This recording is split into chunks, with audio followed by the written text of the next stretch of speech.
A tough, well-fought win has taken Manchester United to the top of the league.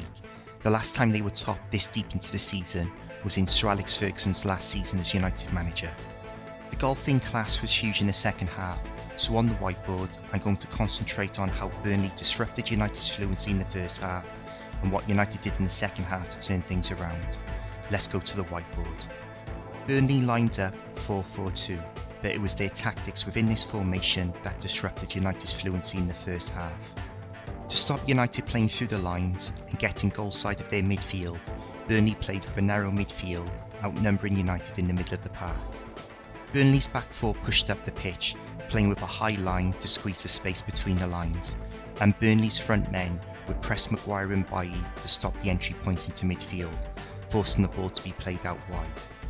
Burnley were happy to concede the space out wide, and from here, with United outnumbered in midfield, United's fullbacks were forced across the ball, and Burnley's big centre-backs were eating the crosses up.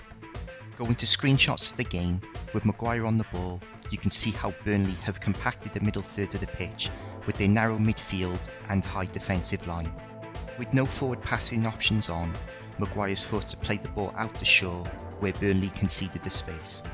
With Shaw now on the ball, you can see how disciplined Burnley were at minimising the space between the defensive and midfield lines, denying entry point into that area.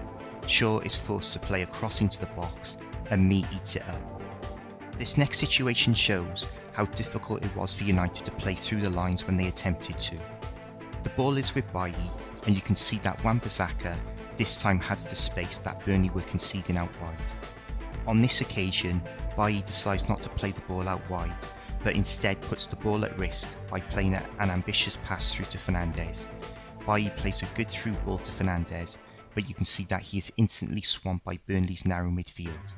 He manages to play the ball onto Rashford, but he is then dispossessed by Burnley's high defensive line.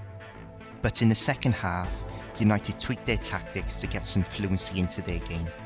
To combat Burnley's overloaded midfield through their narrow formation, United's fullbacks played as narrow as Burnley's midfield to gain parity in numbers centrally.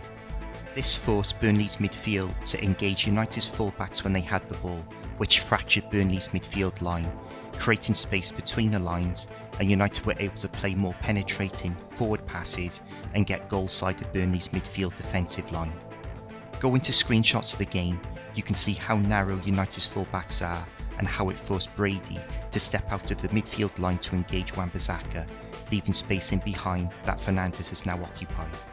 Wan-Bissaka slips a nice ball through to Fernandes that breaks Burnley's midfield line, and now he is looking at Burnley's back four. In this next situation, Wan-Bissaka is again on the ball in that narrow position. In the first half, Burnley outnumbered United in midfield and were controlling how United attacked them. But with United matching up the numbers centrally, it's disrupted Burnley's press and fractured their midfield organisation. Once again, Fernandes has found space behind Burnley's midfield, and Wan-Bissaka slipped another great ball through to Fernandes, who is now running at Burnley's back four.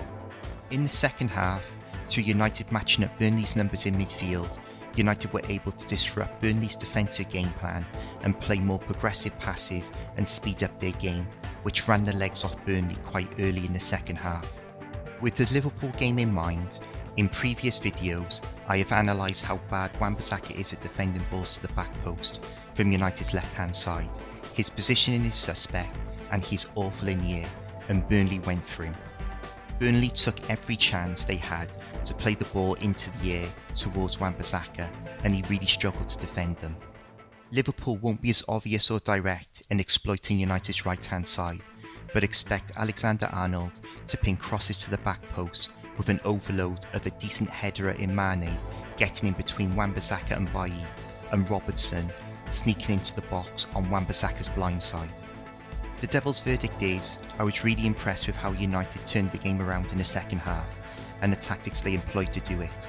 Pogba was outstanding, but for me it was the way United disrupted Burnley's defensive structure with their narrow fullbacks that created more space and more forward passing options for Pogba and Fernandes. Let me know in the comments how you saw the Burnley game and how you see the Liverpool game going. Thank you for watching, and please like, subscribe and share, and I'll see you in the next video.